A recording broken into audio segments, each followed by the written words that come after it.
Eh ben, bonjour à tous. Je crois que c'est bon, on est en ligne. Bienvenue à cette webconférence qui portera aujourd'hui sur accélérer vos flux en maîtrisant la variabilité. Donc, pour ceux qui ne me connaissent pas, je me présente, je suis Camille Lambert, chargée de projet marketing digital au sein de la société XL Group. Et aujourd'hui, la session sera animée par deux de nos consultants. Nous avons Stéphanie Pesser et Guillaume Redon. Bonjour à tous. Alors, du coup, quelques petites règles pour le bon déroulement de la webconférence. Donc, vous avez pu voir que vos caméras et vos micros sont coupés.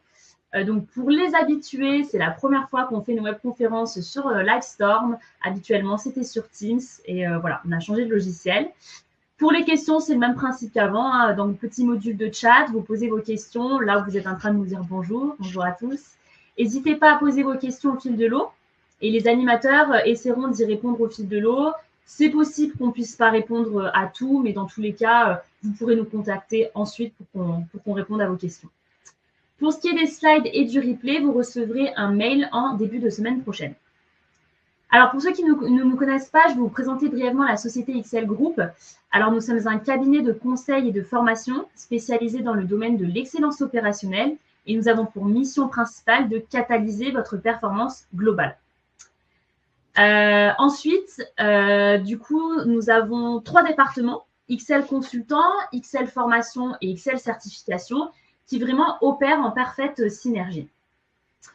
Nous sommes une équipe d'une trentaine de collaborateurs avec des consultants qui interviennent sur le terrain et une équipe de fonctions de support qui sont là pour vous aider dans vos démarches. Nous sommes implantés en France depuis plus de 35 ans. Notre siège est basé à Montbonneau-Saint-Martin, près de Grenoble. Et nous avons également une antenne à Paris, Lille, Reims. Et nous avons également une filiale en Suisse que nous avons créée en 2014. Voilà, écoutez, je ne vais pas en dire plus et je vais maintenant laisser la parole à nos animateurs. Et je vous souhaite à tous une excellente webconférence. Merci Camille. Eh bien, merci Camille et bonjour à tous. Alors, qu'est-ce qu'on va voir aujourd'hui?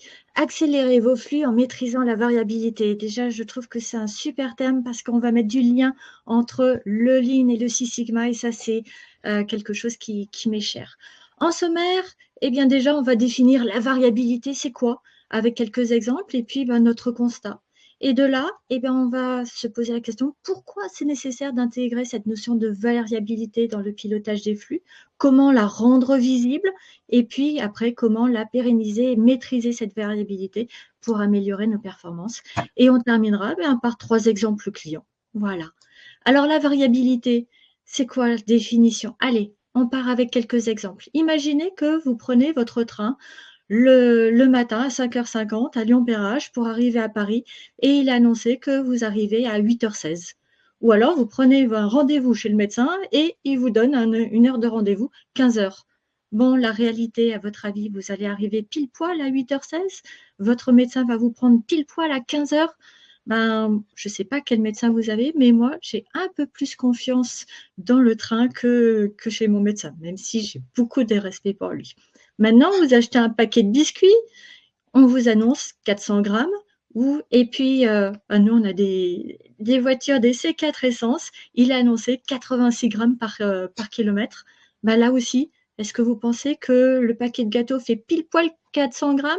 Que quel que soit votre mode de conduite, vous allez pile poil consommer 86 grammes par kilomètre? Ben, là aussi, vous voyez bien que dans la réalité, on ne va pas être pile poil sur ce qui est annoncé. Eh bien, c'est ça la variabilité, c'est l'écart entre ce qui est annoncé et on n'est pas tout le temps pile poil comme l'annonce, comme la cible, mais il va y avoir des écarts, c'est ce qu'on appelle l'écart type. Si on prend plusieurs observations, eh bien, on va être centré sur une moyenne qui n'est pas toujours dans l'annonce, hein, et puis il va y avoir des écarts. C'est ça la variabilité. Tout le monde en a bien conscience, mais qu'est-ce qu'on constate? Eh bien que cette variabilité est souvent oubliée. Donc, notre constat, c'est ce que je disais, la variabilité n'est pas intégrée dans nos objectifs. On ne le prend pas en compte et ça crée souvent du stress. Et cette variabilité, pourtant, elle est inhérente à tout processus. Sinon, ça s'appelle l'électroencéphalogramme plat. Et vous pensez bien que ce n'est pas ce qu'on recherche. Cette variabilité, il faut la maîtriser, mais pas chercher à l'anéantir, on n'aura pas le zéro. C'est un peu comme le lean, hein. Les stocks, on ne cherche pas à avoir stock zéro. Stock zéro, c'est la rupture, on ne produit pas. Ce qu'on cherche, c'est à maîtriser les stocks. Et bien, on va chercher à maîtriser cette variabilité. Autre constat, c'est que cette variabilité, elle coûte. Et là, on est avec la fonction de Tagoshi. Si on peut passer, voilà, la fonction de perte de Tagoshi qui a bien caractérisé ça. On pense souvent que tant qu'on est entre nos spécifications, on est bon, il n'y a pas de coût. Et c'est que lorsqu'on est au-delà des spécifications, on a du rebut, on a du coût. Eh bien non, la perte de Tagoshi, qu'est-ce qu'elle montre? C'est que dès qu'on va s'écarter de la cible, eh bien, on va avoir des coûts de reprise, de retouche, et que tout ça, eh bien, ça coûte. Et on parle alors après ou d'insatisfaction client, effectivement, et on va parler d'entreprise cachée. Alors, constat, la variabilité, eh bien, ça entraîne une entreprise cachée. On va faire des retouches, on va faire des reprises, on n'est pas bon du premier coup. Et tout ça, eh bien, ça ne se voit pas. Et quand ça ne se voit pas, eh bien, on ne mesure pas et on ne peut pas maîtriser. Donc, voilà le constat un petit peu, c'est que cette variabilité, elle existe partout et pourtant, elle est cachée. Et à partir du moment où on ne la voit pas, on ne peut pas la maîtriser. Ah oui, un dernier constat, c'est que les mesures, on les a souvent, mais ces mesures, ces données, elles sont bien, là encore, cachées au fin fond de nos PC.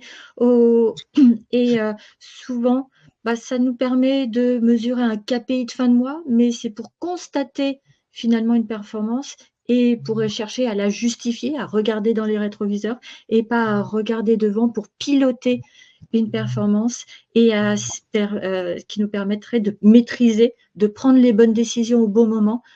Et donc, c'est ce qu'on va essayer de vous expliquer après, c'est comment on fait pour rendre visible cette variabilité pour finalement la maîtriser. Voilà, donc comme tu disais Stéphanie, la variabilité, elle est dans tous les processus, elle est sous contrôle, pas toujours, elle est subie aussi, mais ce qui est sûr, c'est que si on l'intègre pas dans le pilotage des flux, eh ben, on va la prendre de plein fouet. Et c'est pour ça qu'il est important, en tout cas, d'en avoir conscience. Généralement, vous l'avez peut-être certainement tous vécu, on vous donne des prévisions, donc c'est ça, globalement, bon, c'est assez plat, on peut avoir une prévision annuelle, une prévision mensuelle, une prévision hebdomadaire. Et puis, ça peut être globalement juste, mais ce qu'on va vivre sur le terrain, c'est ça, c'est-à-dire que des variations un peu plus court terme. Donc, c'est sûr que si on n'a pas un pilotage à la maille fine pour arriver à identifier ces variations-là, on va être bien embêté et ça va avoir un impact si on est en surcharge sur les équipes, voilà, si on est en sous-charge finalement sur l'entreprise et sur les coûts. La variabilité, on la retrouve dans le produit, on la retrouve dans nos process, la manière dont on les a construits. Alors, ça peut être l'entreprise cachée, c'est-à-dire que finalement, ces différents choix, ces différentes multivariables, on ne les voit pas, ou des fois, on les voit, on les a créées. C'est un peu le poids de l'histoire, et puis ça commence à alourdir, et puis vu qu'on a plein de chemins différents, on va avoir des résultats qui peuvent être potentiellement différents. Comme on dit, on ne fait pas du monoproduit, on peut avoir des variantes dans nos produits. Donc là, typiquement, c'est sur un vérin. On a un vérin classique et puis après, on va pouvoir rajouter des fixations, des cellules différentes. On peut avoir des variations sur des études, un bureau d'études qui va gérer des études qui sont complexes, qui va gérer des études simples. On peut avoir des variations dans les offres. Puis, typiquement, si on parle de produits financiers, on a une offre de base et puis après, on a des variantes. Et puis, on peut avoir des variations dans les dossiers. Si on prend un cas de dossier de retraite, chacun des clients va avoir eu un parcours professionnel différent et il va falloir le traiter et potentiellement, ça va être plus ou moins long. Ce qu'il y a, c'est que dès qu'on commence à intégrer des variables, soit on les a mis sous contrôle maîtrisé, soit ça va nous générer ce qu'on va appeler des points de changement ou des incaten. C'est-à-dire que si on pilote, on va les voir, on va voir apparaître des points qui sortent en haut, en bas, parce qu'on peut des fois être beaucoup plus court, des fois être beaucoup plus long, et puis après on peut avoir des points qui sont vraiment différents des autres, avec les impacts qu'on peut imaginer. hein. Donc, ces points de changement, hein, ça peut être des variables d'environnement, ça peut être des variables de résultats sur des machines, par exemple, mais ça peut être aussi, quand on commence à intégrer des nouveaux arrivants, on va générer de la variabilité. Si on change de fournisseur, si on a des nouveaux clients qui arrivent, si on modifie des standards, si on a des nouvelles réglementations, si on change l'outil informatique, par exemple, de présentation, et ben forcément, on va créer un peu de variabilité, et un bon moyen d'aller chercher ces sources-là, c'est le 4e, le 5e, le 6e, hein, les recherches de causes. Alors, cette variabilité-là, elle va jouer sur quoi? Et c'est pour ça qu'il faut l'avoir en tête. Le triangle infernal, on a de la variabilité. Des fois, on est bon, des fois, on n'est pas bon. On va créer des rebuts, on va créer des reprises, comme le disait Stéphanie, et ben, on va créer des gaspillages.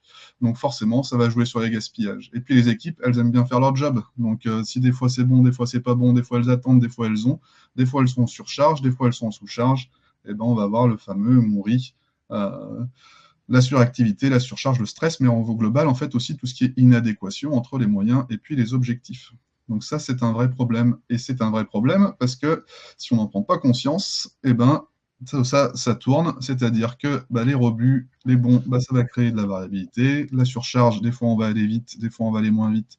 On va créer de la variabilité. Et en fait, c'est le triangle infernal de la sous-performance ou les 3 nuisibles à la performance. Vu d'une manière différente. Quand on pilote la performance, qu'est-ce qu'on fait? On va piloter sous les 4 axes. Le SQDC, le fameux SQDC.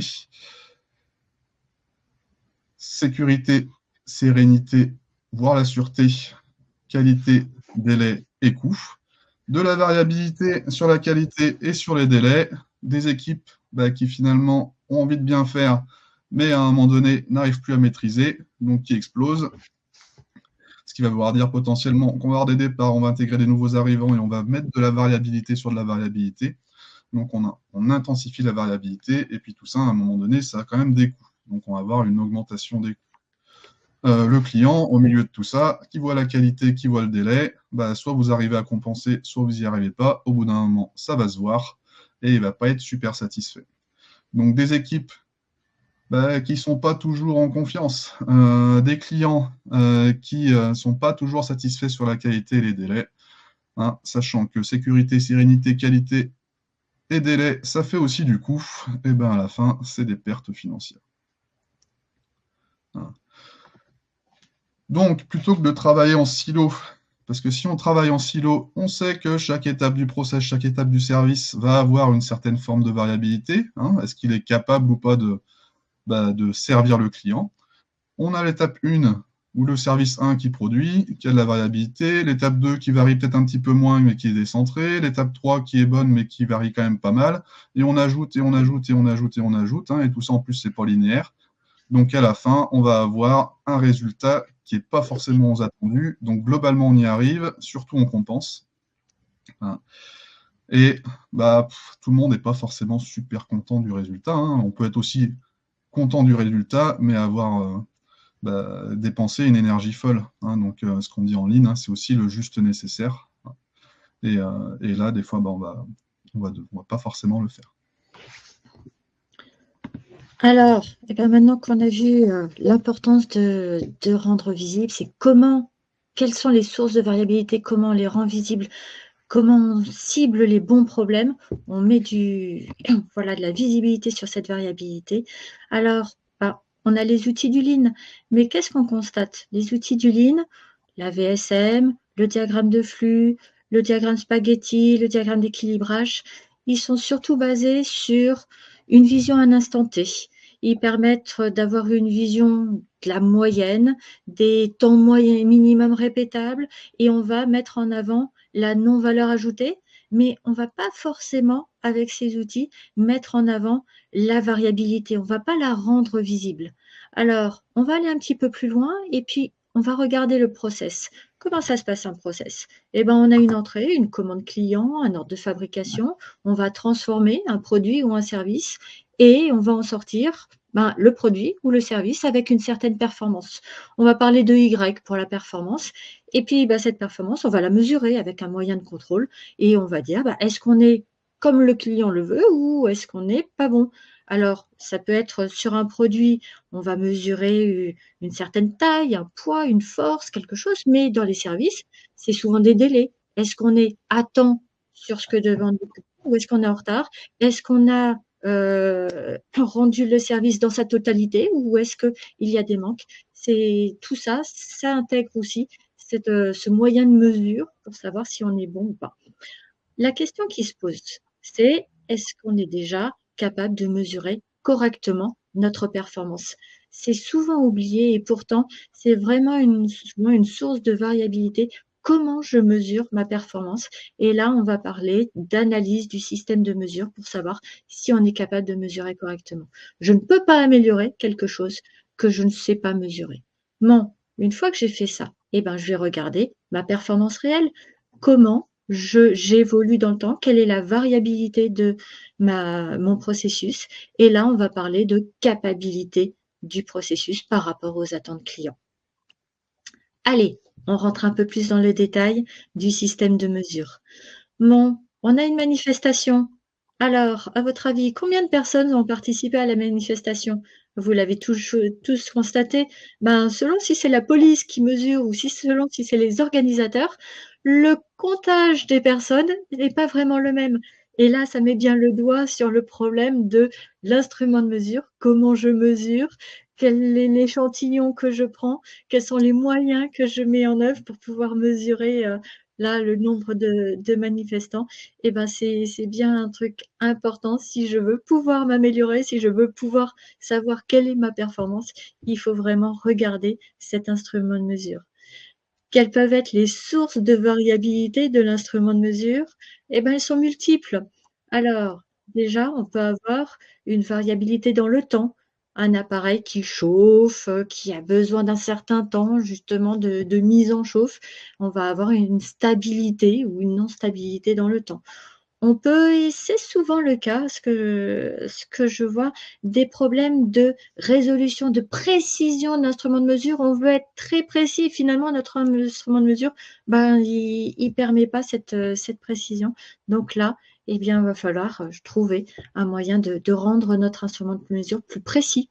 Puis, on peut avoir un biais de mesure, un écart entre la valeur vraie et puis on a toujours, ça c'est vous regardez une hauteur d'eau dans un verre et puis bah, ça dépend si vous regardez le bas ou le haut du ménisque, et bah, vous n'allez pas avoir exactement la même chose.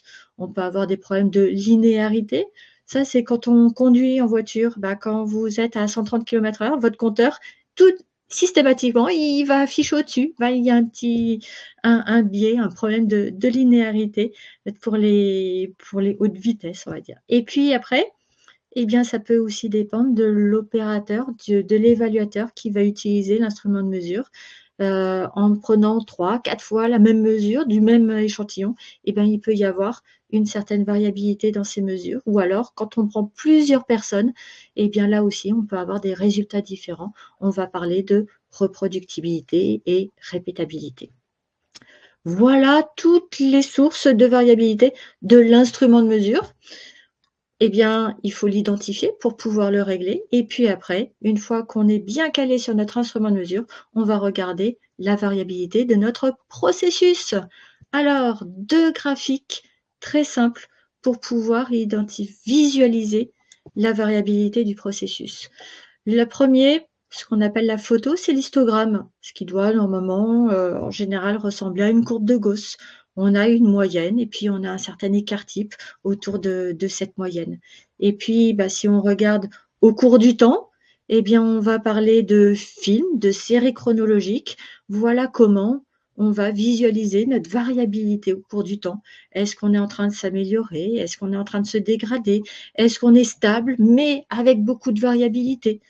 Bon, ça, c'est le constat. Et maintenant, si je veux avoir ma capacité, il va falloir que je regarde cette performance par rapport aux exigences clients. Et lorsque bah, je fais le rapport, justement, de l'exigence client par rapport à ce que je suis capable de faire, eh bien, je vais avoir la capacité de mon processus. Alors, qu'est-ce qu'on peut avoir? 3 cas. Soit ma variabilité au cours du temps, ben, je vois qu'elle rentre pile poil dans ce que veut, dans les exigences clients. Mon processus, il est OK. j'ai la bonne variabilité, j'ai le bon centrage. Ou alors, le cas du milieu, eh bien, je vois que par rapport aux exigences clients, je déborde des deux côtés. J'ai trop de variabilité. Bon, bah, va falloir que je fasse un régime Wet Watcher là. Il va falloir réduire cette variabilité, trouver les sources pour pouvoir réduire la variabilité. Ou alors, le cas de droite, je suis décentré et je déborde d'un côté. Bon, bah, comment je vais réussir à me recentrer? Bon, là, c'est des graphiques, mais en fait, pourquoi c'est important de savoir, d'identifier cette problématique? Eh bien, parce que vous imaginez bien que le fait de caractériser, ça ne va pas nous amener sur les mêmes solutions. J'ai besoin de comprendre mon problème pour pouvoir après maîtriser, amener les bonnes solutions et, et finalement arriver au cas 1, c'est-à-dire remettre mon processus au centre des exigences du client. Voilà les différentes sources de variabilité et comment je vais les rendre visuelles. Tout ça, eh ben, pour arriver à notre, finalement, à gagner en maîtrise. Et ben, je vais laisser la parole à Guillaume pour cette partie-là. Donc maintenant qu'on sait où on en est, parce qu'effectivement, on mesure bien et on sait mesurer. Hein, donc, je vois Régis qui parle des 7M pour aller chercher les mesures. Effectivement, la mesure, elle dépend d'un certain nombre de causes, d'un certain nombre de paramètres. Une fois qu'on les met sous contrôle, on a une mesure de qualité. Hein, parce que ce serait quand même dommage de mesurer la variation de notre moyen de mesure plutôt que de mesurer la variation de notre process. Et une fois qu'on a les résultats, alors ce n'est pas forcément une fatalité, hein, il y a forcément des paramètres qui influent sur notre sortie, sur le fameux Y cher au Six Sigma, ou le KPI, que ça dépend comment vous voulez voir les choses. Et donc, soit on est à l'attendu, soit on n'y est pas. Si on n'y est pas, potentiellement, il va falloir améliorer le process, parce qu'on a trop de variabilité, ou on a un décentrage, ou alors on a les deux. Mais on n'a jamais atteint la performance attendue. Donc, on va généralement privilégier un chantier Kaizen en DMAIC, donc définir, mesurer, analyser, innover et mettre sous contrôle. Ou alors, comme sur le graphique de tout à l'heure, où on a des points de rupture, des points de changement, et finalement, on se retrouve en écart, parce qu'on pilote un petit peu quand même, ou alors on a un problème, on se retrouve en dérive et on veut revenir à une situation, à la situation attendue, à l'objectif. Et là, on sera plutôt dans une résolution de problème, c'est-à-dire on s'est pris les pieds dans le tapis, jusqu'ici ça fonctionnait, globalement ça fonctionnait, ou alors c'est plus acceptable, et dans ce cas-là, on va générer un QRQC, Quick Response Rating Control, ou alors un 8D, en tout cas une résolution de problème rapide, si possible, au moins sur la sécurisation du client.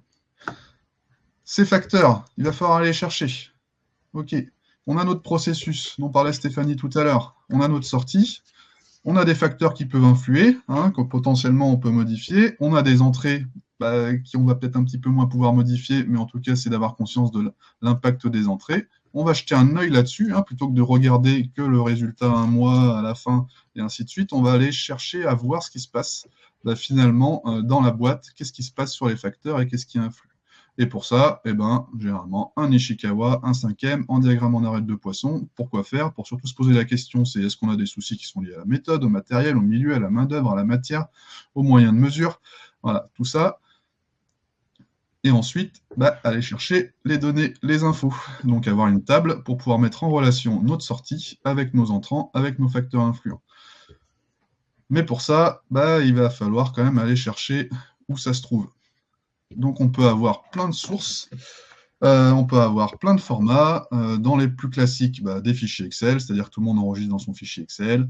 On peut avoir les systèmes d'information de l'entreprise, donc que ce soit vos ERP, vos MES, vos CRM, votre GPAO, votre GMAO, enfin, quel que soit dans quoi vous êtes, votre système d'information, qui extrait des fichiers qui peuvent être aussi en CSV. Vous pouvez avoir des données web, des enregistrements manuels, et encore plein d'autres, des PDF, et ainsi de suite, et ainsi de suite.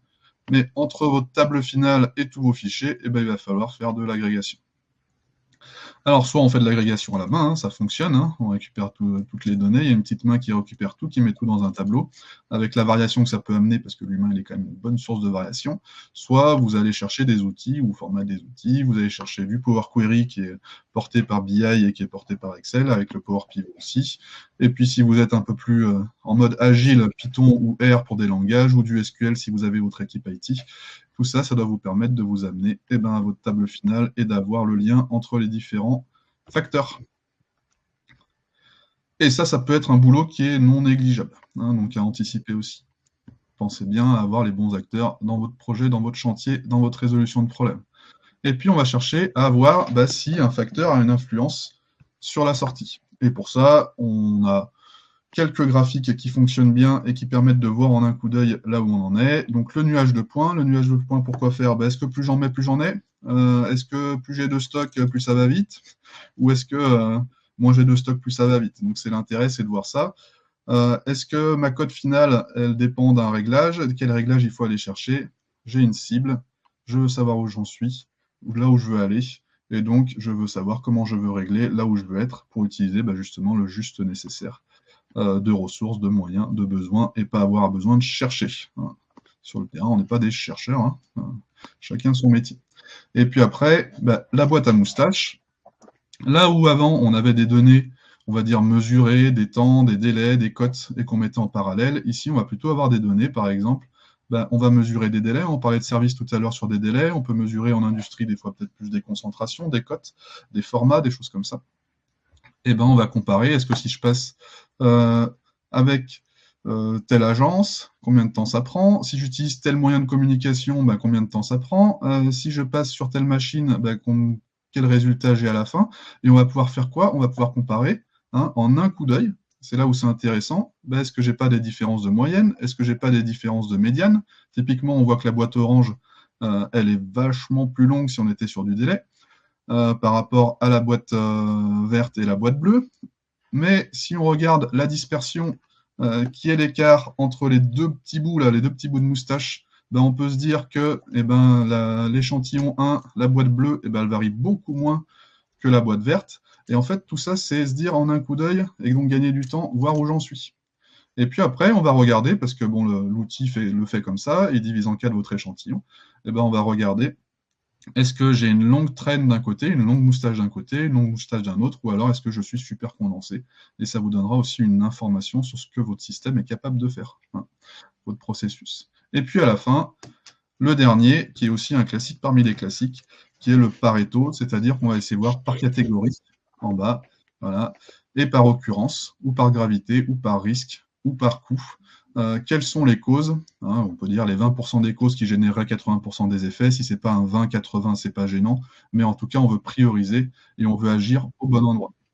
Donc voilà, avec ces 3 outils graphiques, on arrive quand même à avoir une bonne vision de là où on en est et de là où il faut agir. Et une fois qu'on sait là où on en est et là où il faut agir, on va agir. Alors pour agir, on a la phase innovée de notre fameux DMAIC, mais on a aussi des outils spécifiques, des méthodes spécifiques pour améliorer les produits, pour améliorer aussi les process. Alors quand on est dans le monde du Six Sigma, on va plutôt parler de Design for Six Sigma. On sera sur du DMADV, donc définir, mesurer, analyser, designer et vérifier que ça fonctionne. Et puis en ligne, généralement, on parle de Lean Architecture Design Model. Donc on va travailler sur notre process aussi. Et là, on va regarder, on va prendre en compte les données, parce qu'effectivement, on a des outils qui peuvent avoir tendance à résumer, mais on va bien prendre en compte les données et potentiellement les variations de demande, regarder à quelle capacité on est, à quelle vitesse on doit aller à l'attendu pour avoir le bon nombre de postes, analyser le produit, les process, designer la ligne, voilà, approvisionner, implanter et puis suivre la performance. Et ça, c'est exactement la même chose qu'on va retrouver aussi sur le DMADV.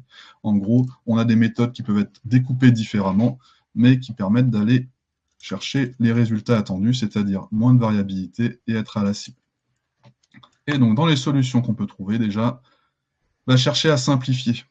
Supprimer des étapes, surtout si c'est de la non-valeur ajoutée, on va chercher à les supprimer, parce que quand on les supprime, on va supprimer des choix potentiellement, et donc on va avoir moins de variabilité. Donc l'idée, c'est construire des autoroutes.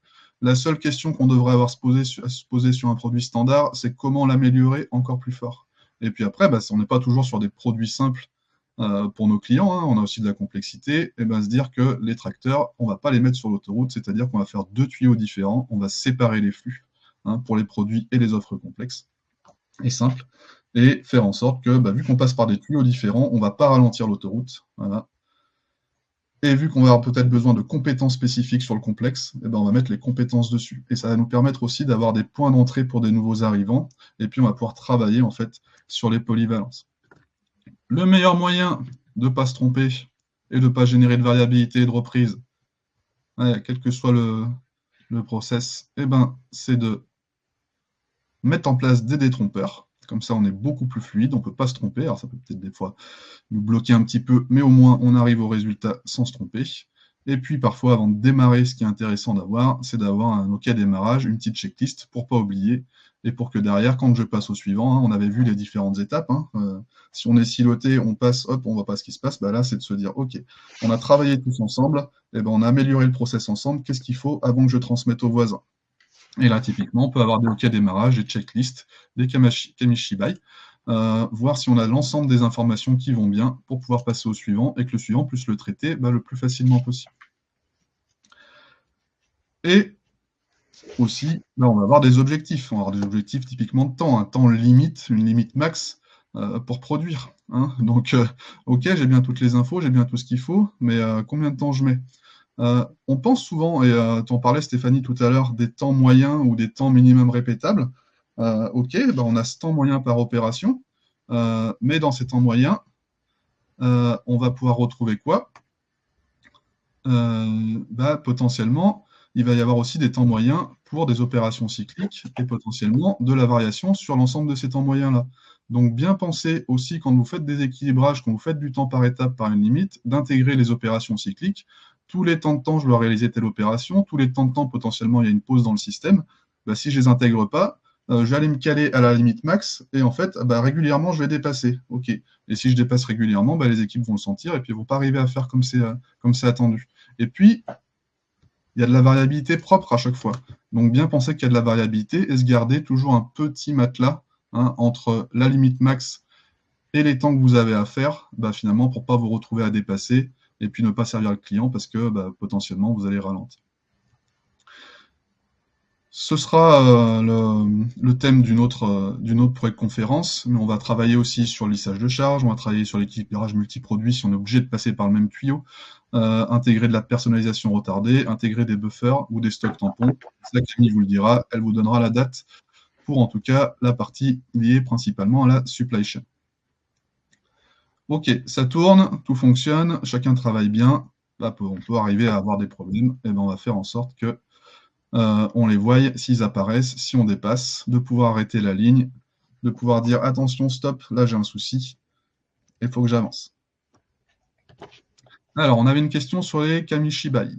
Le Kamishibai, c'est exactement l'exemple qu'on a ici, je vais en parler rapidement.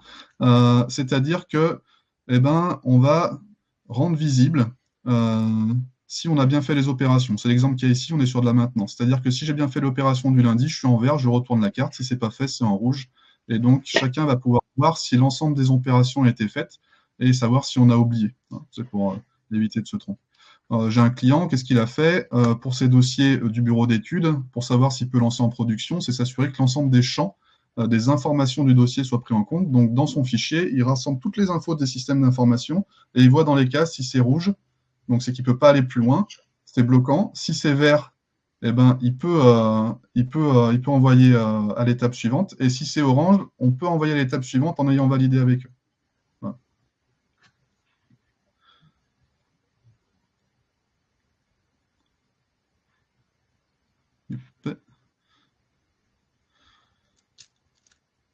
Et on parlait tout à l'heure de Andon, des alertes, de visualiser les écarts, de pouvoir alerter. On va manager la performance. C'est aussi un moyen de voir là où on en est, à maille plus ou moins étroite, parce que si on fait en fin de mois, la fin de mois, c'est le résultat de ce qu'on a fait toutes les semaines, de ce qu'on a fait tous les jours, à ce qu'on a fait toutes les heures. On va l'animer en équipe pour essayer de comprendre, voir ce qui se passe. Mais finalement, les objectifs qu'on s'est fixés, ils sont liés à quoi? Ils sont liés à nos moyens, ils sont liés à nos ressources, ils sont liés à nos standards, de comment on doit faire.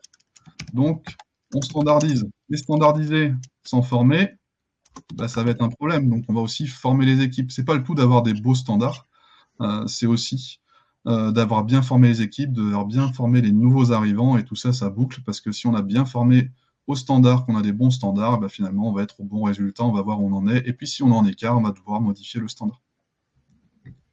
Voilà. Et pour voir si on est bien dans les standards, si on est bien dans les clous, on a un outil qui a été un peu négligé. Alors, soit parce qu'on l'a mis en œuvre, et puis finalement, derrière, eh ben, on ne l'a pas forcément utilisé. On n'a pas reformé les équipes, donc les équipes ne savent pas forcément les utiliser. En fait, c'est ce qu'on va avoir, c'est ce qui est la carte de contrôle. Alors, ça peut être un peu brut comme ça, mais la carte de contrôle, elle est top. Elle est top, pourquoi? Parce que dès qu'on voit des petits points rouges, comme vous avez ici, c'est qu'il se passe quelque chose. C'est qu'il y a un événement qui s'est déroulé. Un événement qui a peu de probabilité, finalement, d'occurrence. Donc, il va vous permettre de savoir s'il faut agir. C'est ce qu'on appelle l'écho spécial. Il y a une anormalité, il y a peu de chances que ça arrive. C'est potentiellement assignable, et plus je la détecte vite, plus je vais pouvoir agir vite. Mais surtout, plus je la détecte vite, plus je vais peut-être trouver la cause qui va faire que je me suis passé en écart. Donc, voilà, si vous en avez, peut-être reformer vos équipes à la carte de contrôle pour qu'elles sachent les utiliser. Et si vous n'en avez pas, pensez à les mettre en place parce que c'est vraiment une vraie aide à la conduite. Hein, c'est vraiment une vraie aide au pilotage. Donc, on va visualiser potentiellement de la surdispersion. Hop, là, je dépasse. Hein, Stéphanie vous parlait des écarts types tout à l'heure qu'on va mesurer. Si je dépasse ici, c'est qu'il y avait 0,3% de chance que ça arrive. 0,3% de chance, c'est pas que ça n'arrivera pas. Si j'ai 300 données, ça va peut-être arriver à un moment donné. Mais j'ai peu de chances que ça arrive, donc ça doit m'alerter hein, et me poser la question. Mais aussi, je peux avoir des sujets où je suis en sous-dispersion. C'est plutôt une bonne nouvelle, ça. Je varie peu, je varie moins. Qu'est-ce que j'ai fait? Alors, souvent, on arrive plus facilement à expliquer pourquoi on a dispersé de pourquoi on a sous-dispersé, finalement. Ah, tiens, comment tu as fait? Moi, ça m'est arrivé sur machine. Tiens, j'ai plus de rejet, là. Qu'est-ce que tu as fait pour ne plus avoir de rejet? Ah, en fait, je ne sais pas trop. Ok, bon, on avait fait pas mal d'actions. Donc, il y en avait une dans le tas qui certainement avait permis de sous-disperser, mais on avait du mal à mettre le doigt dessus. Mais on peut avoir des bonnes nouvelles comme des mauvaises nouvelles. Mais surtout, c'est quoi? C'est savoir où j'en suis, savoir ce qui se passe, parce qu'en toute logique, mon process et sa variabilité naturelle, il est plutôt entre les specs, hein, mais c'est de pouvoir agir avant de sortir des spécifications. Hein, Stéphanie, hein, généralement, quand on regarde les cartes de contrôle après coup, donc a posteriori, on se rend compte qu'en fait, on était déjà en train de dériver. Hein, des fois, les 6 points consécutifs qui montent ou qui descendent, et on aurait pu agir avant. Et c'est vrai, moi, ça m'est arrivé chez un client, il ne faisait pas la carte de contrôle, mais il regardait tous les jours, mais il faisait un reset du passé, et ils ont dû jeter des lots, alors que s'ils avaient fait cette carte de contrôle, ils auraient pu anticiper et éviter de jeter des lots. Donc, effectivement. Donc voilà, donc on les utilise en phase de mesure dans le DMIC, en phase innovée, en phase de mise sous contrôle. Mais c'est vrai que quand on les regarde en phase de mesure, on peut se rendre compte qu'il y avait des dérives historiques et ainsi de suite, et que si on les avait eues avant dans le pilotage, on aurait pu aussi agir avant. Donc pratique. Hein. Et puis comme je disais tout à l'heure, c'est confirmer l'effet d'une modification, c'est-à-dire que ici, si on regarde sur la fin de notre graphique, et après ça redérive, mais globalement ici, on a fait quelque chose, il s'est passé quelque chose. Hein. On a plusieurs points consécutifs qui sont beaucoup moins variables. Et en fait, notre carte de contrôle va me dire, elle va nous valider, oui, en fait, si tu arrives à te dire, qu'est-ce qui s'est passé là? En fait, on a vraiment amélioré. Alors, pour la carte de contrôle, effectivement, il faut des données normales, en tout cas des données qui se dispersent de la même manière de chaque côté, ou alors si elles ne le sont pas, hein, c'est se poser la question, si j'active ici une cause spéciale, est-ce que c'est réellement une cause spéciale ou c'est juste mes données qui ne suivent pas une loi normale et finalement ça active aussi. Mais il y a plein de moyens de normaliser un peu les données et c'est pour ça que si vous rentrez un petit peu dans le détail, si vous faites des cartes de contrôle, qu'on parle des cartes de contrôle X barrière, donc des cartes de contrôle aux moyennes, on va réduire les variabilités et d'une certaine manière, on va normaliser nos données. C'est un moyen assez facile de faire de la normalisation de données et de ne pas avoir finalement ce problème de comment nos données se distribuent. Et d'une manière générale, je trouve qu'on est très omnibulés par l'anormalité des données. Mes données ne sont pas normales et les gens sont catastrophés par le fait que les données ne sont pas normales. On peut très bien maîtriser une variabilité et puis améliorer un processus, même si les données initialement ne sont pas normales. Ce n'est pas ça qui va nous arrêter. Donc, il ne faut pas complètement se focaliser sur la normalité des données. La maîtrise d'un processus peut se faire très bien sur des process qui ne sont initialement pas avec une distribution normale. Voilà. Et puis après, on a toute la partie des causes communes, des causes aléatoires, de la variabilité normale.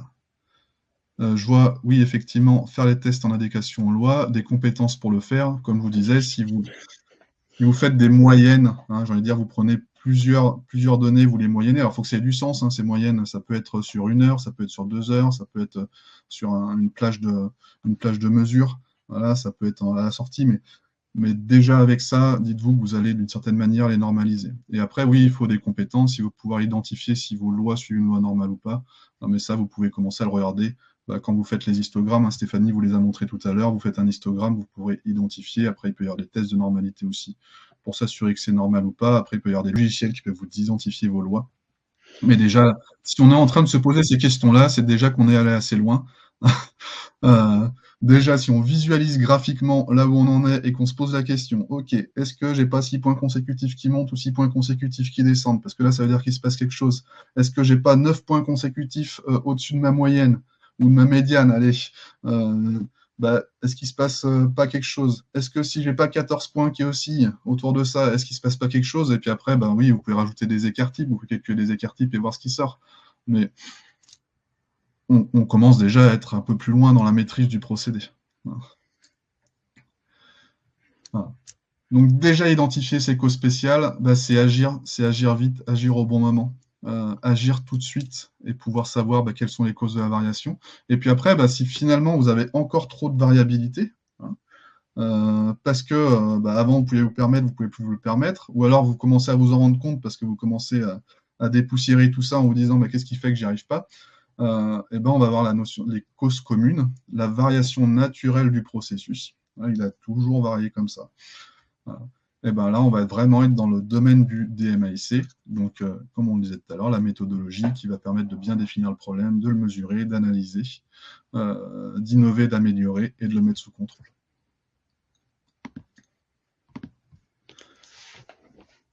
On a parlé de théorie, on a parlé d'exemples pratiques.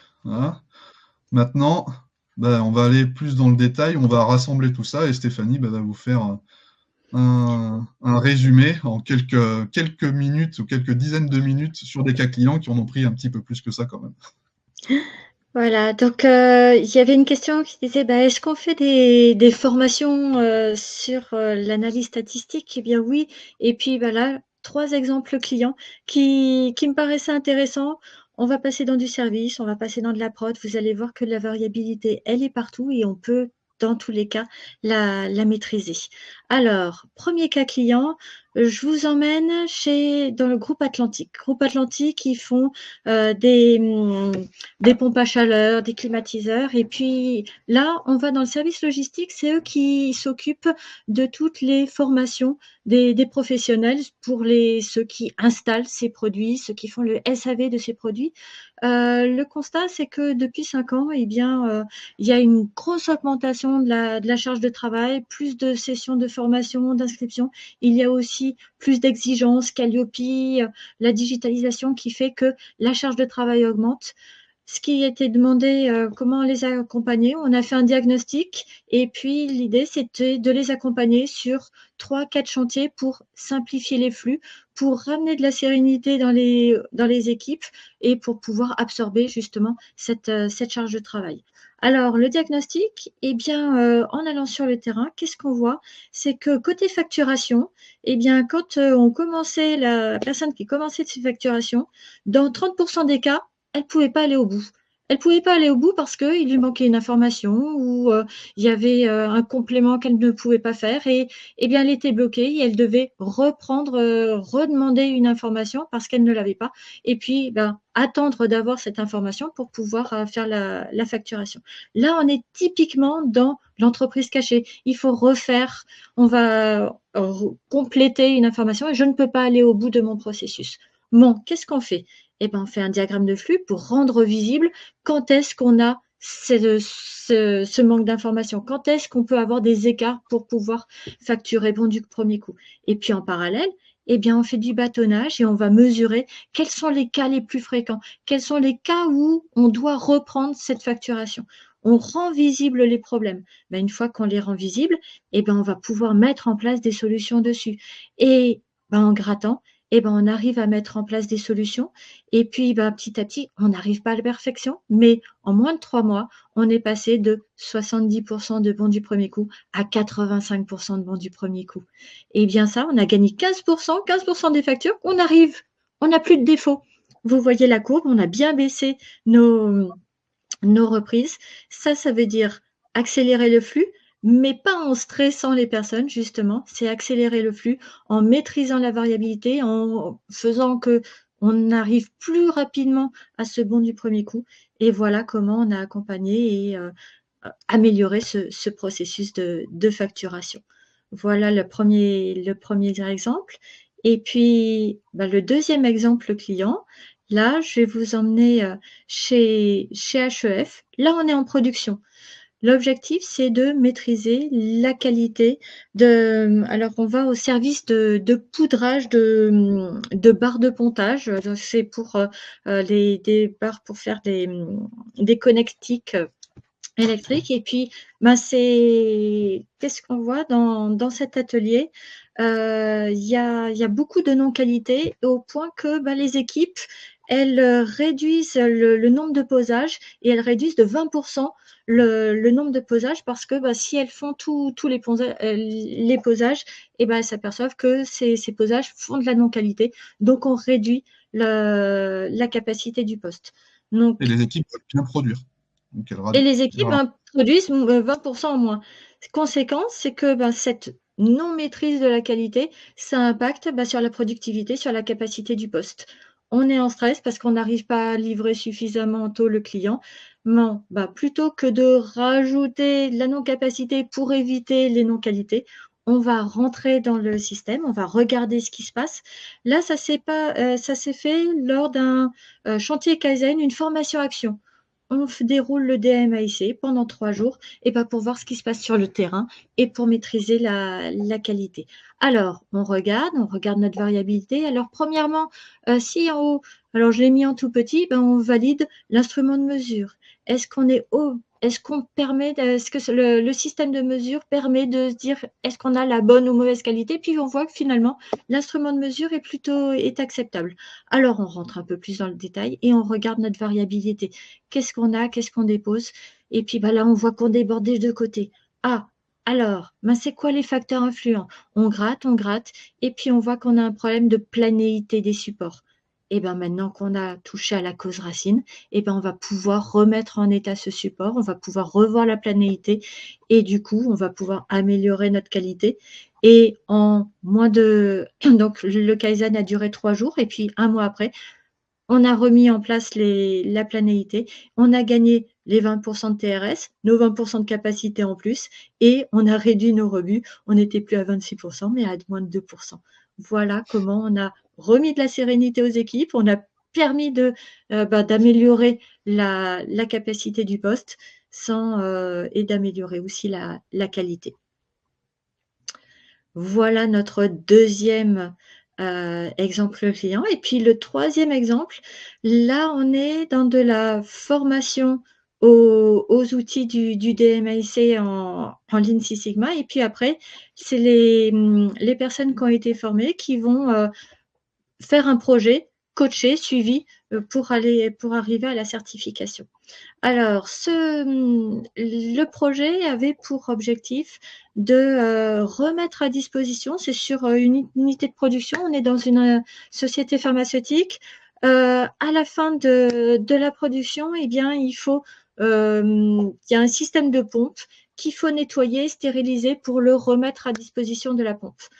On a l'intermédiaire entre du service et de la production. C'est un service à la production. Comment j'arrive à remettre à disposition un matériel pour pouvoir reproduire, et notre temps de traversée doit être maîtrisé, et on doit remettre à disposition en moins de 24 heures tout le kit de pompe.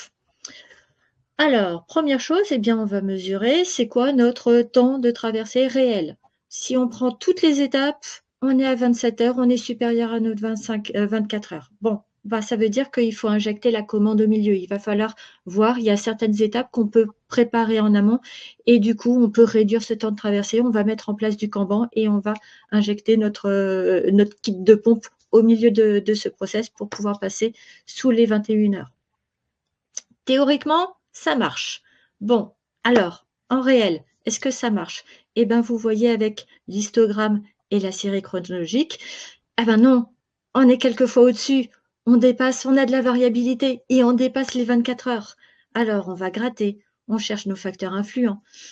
Les équipes, qu'est-ce qu'elles disent? Elles disent, ah, bah, il y a un problème de compétence des opérateurs. On va regarder, et puis effectivement, c'est un facteur influent, mais influent sur 17 minutes. Là, on cherche à gagner 3-4 heures. Et ce facteur influent sur 17 minutes, ok, ben, on va peut-être chercher un autre facteur influent. Alors, on gratte, on regarde, et puis qu'est-ce qu'on remarque? Eh bien que dans certains cas, on a du reprocessing, c'est-à-dire qu'on passe les étapes et il y a une étape de stérilisation. À la fin, eh ben, on s'aperçoit que la stérilisation n'est pas bien faite. Il va falloir repasser à cette étape. Cette étape, elle prend normalement 3 heures. Mais si on regarde combien ça nous coûte ce reprocessing, eh ben, ce n'est pas 3 heures, c'est 12 heures. Parce qu'il faut le temps de s'en rendre compte, puis de remettre bien le kit pour qu'il passe dans le stérilisateur. Eh ben, il peut être occupé, donc il y a de l'attente. Et on est là aussi encore dans le cas du processus caché, de l'entreprise cachée. Ça nous coûte 12 heures. Bon, ben, on va gratter. On va se dire pourquoi il y a du reprocessing. Qu'est-ce qu'on peut faire pour l'éviter? Et finalement, ben, on arrive à le maîtriser. Et vous voyez à la fin le résultat. On a un gain, vous voyez les deux petites boîtes à moustaches, eh bien on arrive à passer sous les 21 heures et on a un gain sur notre capacité de 61%. Voilà sur 3 exemples clients. 3 exemples, vous voyez, dans les services, dans les process, dans production, eh bien, comment en mettant en lumière cette variabilité, mettant en lumière l'entreprise cachée, on a pu maîtriser les facteurs influents et finalement améliorer notre processus, accélérer les flux, tout en amenant de la sérénité aux équipes. On a plusieurs questions. Je vois pas mal de questions. Ouais, on en a une. Alors, on va prendre. Il y a Quentin qui parle effectivement de la capacité du moyen de mesure. Effectivement, ça fait partie aussi de la méthodologie, de s'assurer qu'on a un moyen de mesure qui mesure bien, qui ne génère pas un biais, qui ne gère pas de la surdispersion. Parce que... Tout à fait. Alors, j'en ai parlé pour le cas numéro 2, où on a bien regardé la fiabilité de notre moyen de mesure. Pour ce cas client, tout a été fait par vidéo et toutes les mesures ont été faites sur des tops de vidéos. Donc là, on n'a pas, on va dire, fait d'analyse de concordance ou de RR, mais là, on a bien validé que toutes les mesures étaient bien fiables et qu'on arrivait, c'était pas du déclaratif, mais tous ces temps étaient bien du réel. Voilà. Il y a d'autres questions, mais c'est vrai que c'est... Je sais que tu peux en parler ou pas, mais l'impact pour l'entreprise? L'impact pour l'entreprise, imaginez un atelier de production, s'il ne peut pas produire pendant 3 heures, il est bloqué parce qu'il n'y a pas les pompes. Alors là, je ne vais pas vous parler dans kilo-euros, mais effectivement, ça a un impact. Si ce service de temps de traversée n'est pas mis, enfin, on ne met pas à disposition le matériel, on arrête l'équipe, on arrête la production. Voilà l'impact. Je vous laisse imaginer. Voilà, il y a encore d'autres. Alors, Est-il forcément nécessaire de réduire nos variabilités en fonction des facteurs les plus influents, tels de Pareto, plutôt que le cumul de petits facteurs demandant moins d'efforts? ah On est bah dans le ça va monde du choix, là. Eh ben, ça va dépendre. Mais ouais, alors, donc il y a de la variabilité. ouais, je dirais que le message de cette webcam, c'est déjà, il faut se rendre compte qu'on a de la variabilité Mm. et la rendre visible. Et on rend visible cette variabilité et à partir de là, on peut faire les choix. Et c'est ça. Alors, vous voyez le dernier cas, bon, on a de la variabilité sur la compétence des opérateurs de 17 minutes. Est-ce que on va mettre toutes nos billes là-dessus? Ben là, on se dit non, ça vaut pas le coup. Enfin, donc après, ben on est dans la matrice impact-effort. Combien on gagne? Combien ça nous coûte? Et ben le choix, il se fait pas avec de la stat, il se fait avec le terrain. Donc effectivement, la stat, elle permet de dire voilà combien ça coûte, et puis après, ben, c'est le terrain qui nous dit voilà, enfin combien, plutôt la stat, elle nous dit voilà combien tu peux gagner, et le terrain, il nous dit ben oui, voilà combien ça va coûter, et c'est ce rapport, ce compromis entre impact-effort qui font que on y va ou on n'y va pas. Voilà. Et puis on le voit avec les sujets que tu as partagés, on peut être enfin, on peut être sur des chantiers qui durent quelques jours, on peut être sur des chantiers qui sont sur des temps beaucoup plus larges. Hein, mais souvent on dit un chantier, c'est pas forcément 4 à 6 mois, on peut y passer quelques jours dessus, travailler sur le sujet, utiliser les outils qui vont bien du Lean, du Six Sigma ensemble parce qu'ils sont super complémentaires et c'est ce que tu as montré là, et finalement rapidement avoir des résultats. Alors, j'ai une question sur le moyen de mesure, c'est du visuel. On va parler alors d'analyse de concordance. C'est tout à fait possible. Quand on parle de visuel, il y a de l'aspect humain derrière et on voit que effectivement c'est souvent beaucoup plus difficile de régler de l'évaluation de l'humain que de régler une machine. Donc c'est parfois plus compliqué, mais ça se fait tout à fait. On va passer par des défautèques, donc on est dans de l'analyse de concordance. Mais c'est super important de ne pas faire de la surqualité sur de l'évaluation visuelle ou de ne pas faire de la sous-qualité. Mais ça aussi, ça se maîtrise. Voilà. L'humain, tant soit peu qu'on y mette du sens, on va pouvoir tous faire différemment parce qu'on sait pourquoi on doit le faire différemment. Mais la contrepartie, c'est aussi on amène une certaine forme de variabilité. Alors, la défautech, après, le meilleur moyen de ne pas générer de défauts, c'est que ce ne soit pas possible d'en faire. Hein, donc, c'est aussi Alors, le Poka-yoke. Est-ce que c'est de la surqualité, la défautech c'est quand même bon d'avoir un visuel pour savoir ce qu'on doit faire, quand même. oui, je ne partage pas le fait qu'une défautèque, c'est de la surqualité. Ça permet de bien calibrer, de se dire ça, c'est acceptable, ça, ce n'est pas acceptable. Après, moi, j'ai déjà fait plutôt, sur de la défautèque, d'essayer de mesurer, d'avoir une mesure, pas juste du OK, non OK, c'est sur de l'évaluation, mais de se dire, est-ce que le défaut, je le vois bras tendu ou bras plié et je vais mettre une note. Si bras tendu je le vois pas, mais bras plié je le vois, c'est moins grave que si même bras tendu je le vois. Est-ce que c'est la surface est supérieure à une pièce de 2 € ou inférieure à une pièce de 2 €? Et comme ça, on va mettre plusieurs critères et on peut factualiser, on peut mesurer le défaut et se dire au-delà d'une certaine note, on va dire que c'est non acceptable. En dessous d'une certaine note, on va dire qu'on peut le faire passer, que c'est acceptable. Donc là aussi, il y a des façons de faire pour rendre cette évaluation plus objective, plus mesurable. Voilà. Et de pouvoir comparer, parce que si on n'a pas un standard, parce que qui est la visu de notre défaut, on doit pouvoir comparer ce qu'on fait avec ce que ça doit être. Et si on n'a pas comment ça doit être, on n'a pas le standard, comment on peut définir qu'il y a un écart, quoi. Il y a ça aussi.